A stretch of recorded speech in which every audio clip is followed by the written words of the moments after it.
Ganun. Par, Oh. tara na, alas 3 na uwi na tayo. Di sa lang par, meron kasi akong kausap.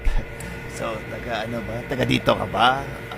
Parang ngayon lang kasi kita bago ka ba dito? Bilisan mo. Oh, sandali lang sandali lang. May pupuntahan ba kayo pagkatapos dito, miss? Excuse me ha, hindi nga ako interested. Kanina pa kita sinabihan, di ba? Hindi, sige, okay lang. Ako interested ako eh. Wala akong pake kung wala ka interest. Hard to get ka pala. Par, magsisira na daw sila, paro, tara na. Hindi par, sandali lang pa. Sabihan mo sila sandali lang. Meron pa akong dito eh. Baka pwede ko makuha na lang yung number mo o pangalan. FB!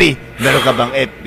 Instagram, meron din ako niya. Paano na lang yung username mo, ganun, para doon na lang tayo mag-chat o ano ba. Hindi nakakaintindi. May boyfriend nga ako! Oh, par, taken daw, tara na. Hindi naman ako nagtanong kung taken ka. Kahit may boyfriend ka, married ka. Wala na, hindi naman ako siloso.